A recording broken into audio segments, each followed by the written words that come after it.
At 5:30 this afternoon, Jewish community leaders are gathering at Westminster in a protest against Jeremy Corbyn, accusing him of siding with anti-Semites again and again. They say it's their first protest against a mainstream political party since the Second World War. The Labour leader has responded by saying, "We recognise that anti-Semitism has occurred in pockets within the Labour Party, causing pain and hurt to our Jewish community in the Labour Party and the rest of the country." He added, "I'm sincerely sorry for the pain which has been caused." These accusations have been levelled at Jeremy Corbyn for years. In 2012, he offered his backing to a street artist whose mural, featuring anti-Semitic stereotypes, was due to be removed after complaints. Jeremy Corbyn replied, "Why? You're in good company." He compared the mural to Rockefeller destroying one made by Diego Rivera because it included Lenin. But last week, Jeremy Corbyn issued a statement saying, "I sincerely regret that I did not look more closely at the image I was commenting on." In 2009, Jeremy Corbyn welcomed members of Hamas and Hezbollah to the UK and referred to them as friends.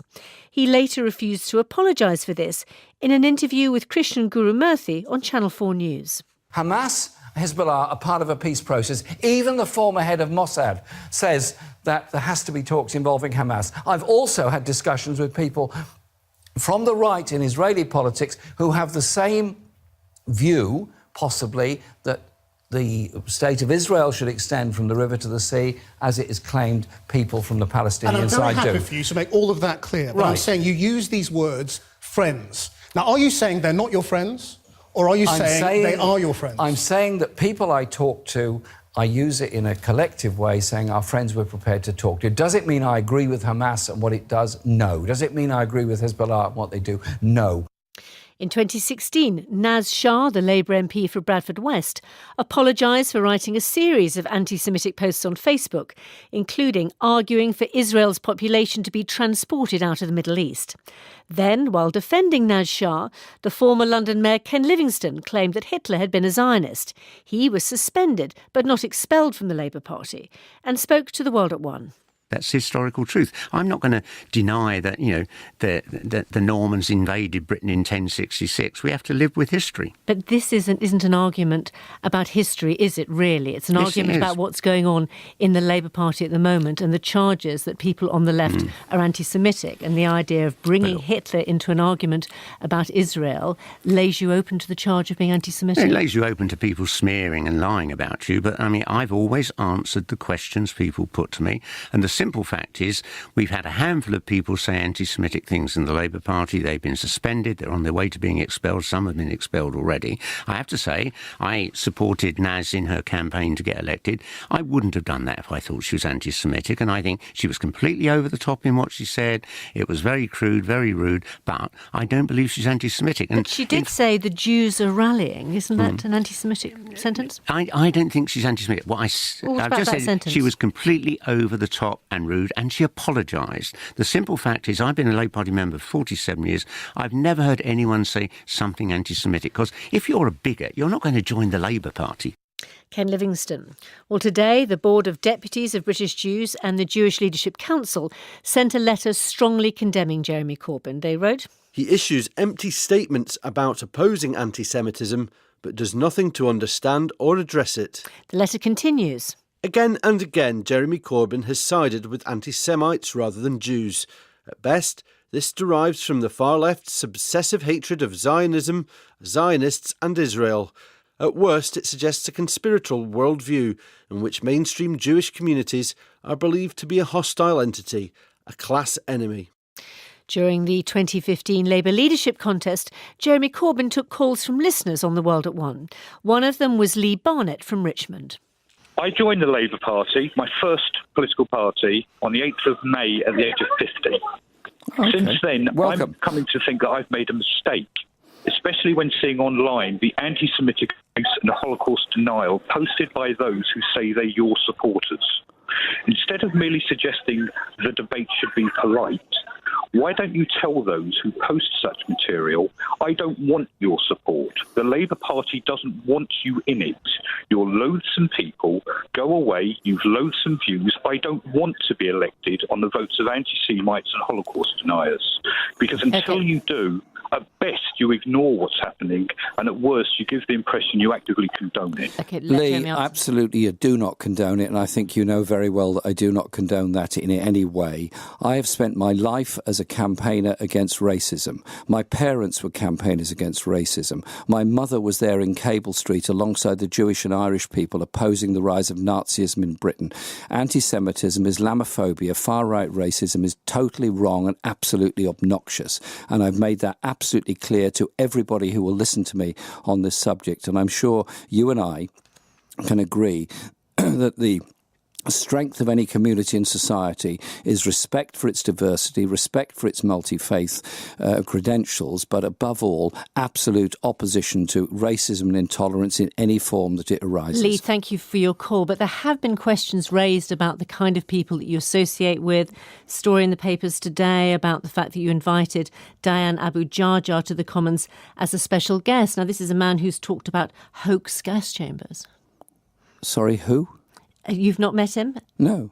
I saw the name this morning and I asked somebody, who is he? Right, so this was somebody who was reported today. Well, that's it. So you definitely didn't invite this man to the Commons as a special guest. My views are that the Holocaust was the most disgraceful and vile process of the history of the 20th century, if not the wider world. And that has to be understood by successive generations and has to be understood by all our children in schools. That surely is important.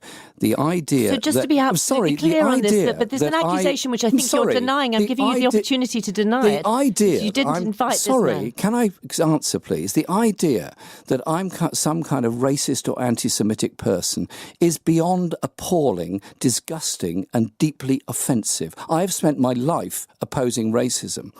Until my dying day, I will be opposed to racism in any form. Jeremy Corbyn. There are some people in Labour's grassroots who complain about anti-Semitism. Joe Goldberg is a Labour councillor in Haringey in North London. I asked him what he thought about today's open letter from those two prominent Jewish groups. Well, I think it's come after 2 years of a deep sense of anger, actually. I think the Jewish community are wise enough to recognise signs of something that's growing. We've seen this before in our history, and I think it's now got to a point where we just feel that the community is not being listened to. The party aren't acting swiftly enough, they're not taking it seriously enough, and the apologies aren't unequivocal enough. Have you yourself experienced anti-Semitism in the Labour Party? Yeah, I mean, I think, and it's got progressively worse, and it's certainly become more heightened since Jeremy Corbyn became leader. You know, being quite clear about it, the concern is that Jeremy finds himself unable to equivocally apologise. I think we're on the third statement now since his comment on the mural, which, let's be clear, that mural has nothing to do with Israel, nothing to do with Zionism. It is a simple trope about the elders of Protocols of Zion running capitalism and running the media. Well, what he said is Labour is an anti-racist party, and I utterly condemn anti-Semitism. I will tolerate any form of it that exists in and around our movement. We must stamp this out. But actions have to speak louder than words. Anybody can stand up and say, I'm anti-homophobic, I'm pro-feminist, I'm anti-racist. What matters is what you do. And look, as a student activist, these are the things that are drummed into you. You do not share a platform with racist people. You do not share a platform with Islamophobes. You do not share a platform with chauvinists. You do not share a platform with people who preach hate. This is what Jeremy has done. And in doing so, he's giving a wink-wink to his followers to carry on this behaviour. Even today, we've heard Jewish Voice for Labour on BBC being rolled out as a Corbynist organisation that's only come into existence since Jeremy Corbyn himself became leader, and we get nothing but apologism. What examples could you cite of anti-Semitism that you yourself have faced? You know, people have said things to me like, oh, it's great, Joe, that you're in charge of the money because, you know, Jews are really good with money. I've had members in their branch meetings being told that the only reason prostitutes exist is in the areas because of the Jewish community. We've had people being told that Yad Vashem, the Holocaust Memorial, is too Jewy. Things that are just, you know, deeply offensive. My concern isn't that this is one or two people on social media. My concern is that the institutions of the Labour Party themselves are unable to deal with it. I myself have put in complaints about members posting fascist material from fascist websites that simply wouldn't be tolerated about any ethnicity. What we're seeing here is not just anti-Semitism, but anti-Semitism being treated as some lesser form of hatred. Some of Jeremy Corbyn's supporters will say that these kind of accusations are being made by people who oppose him politically. But that in itself is outrageous. To construct an argument that every complaint of anti-Semitism itself a weapon against the leader undermines the ability of victims of anti-Semitism, racial hatred, to complain. You are literally creating an institutional construct that makes it very difficult for members to exist as Jewish people within the Labour Party. And that's why the Jewish Labour movement are very clear on their requests. Jeremy now has to be absolutely unequivocal. I don't want to be apologised to for my pain. That's something someone says to me when relatives of mine pass away, not when someone has done something wrong. He needs to recognise that he has made mistakes. They may be genuine mistakes, they may be sincere mistakes. We are all human. But he needs to apologise for what he has done unequivocally. He also needs to make very clear to the party that they will be swifter in the action they take in terms of disciplining members when they propagate this kind of speech. Joe Goldberg. Well, in response to that interview, a Labour Party spokesperson told this programme that it takes all allegations of anti-Semitism extremely seriously, and there is an ongoing investigation after a complaint from Councillor Goldberg. All complaints of anti-Semitism are investigated in line with our rules and procedures, and any appropriate disciplinary action taken.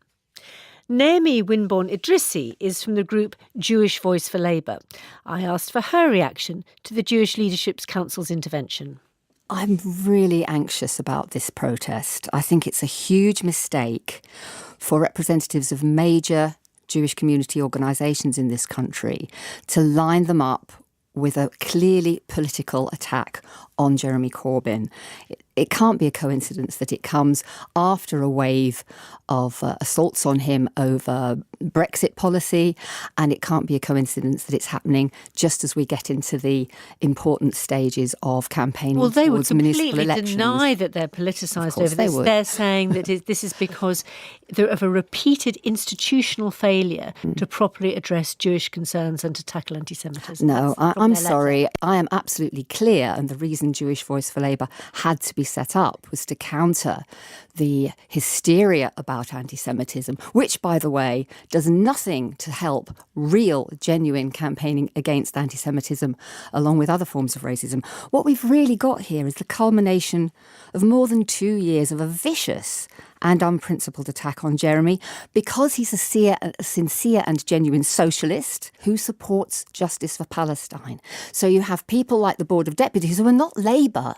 They're Tories. Their supporters are sometimes far worse than Tories, far-right Zionists, no interest in the soul of the Labour Party at all.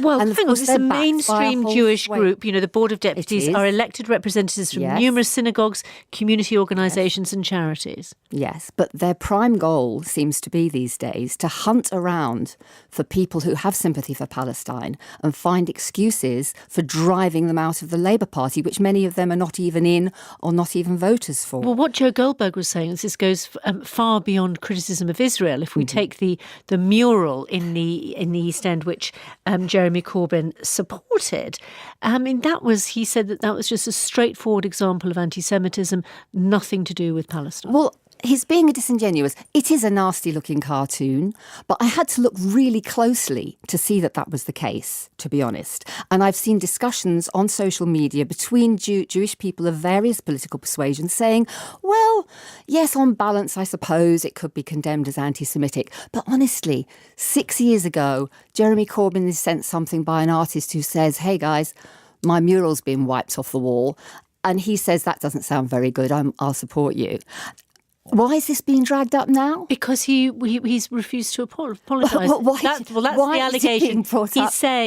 He's saying, I sincerely regret that I did not look more closely at the image I was commenting. But shouldn't there have been a more straightforward apology?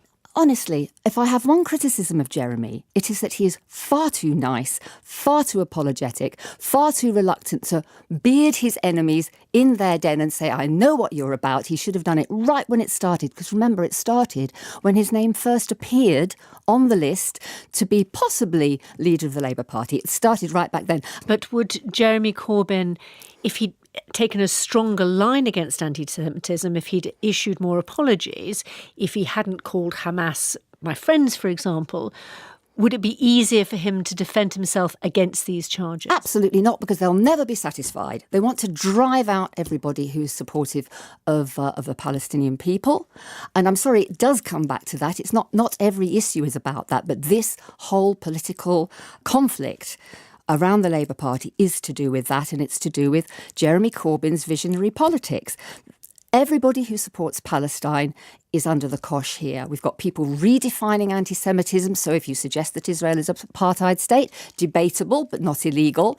If you support the boycott, divestment and sanctions movement, controversial but not illegal and not anti-Semitic, you're damned as anti-Semitic. People are terrified to speak up for Palestine because of this wave of attacks. And Jeremy needs to apologise less.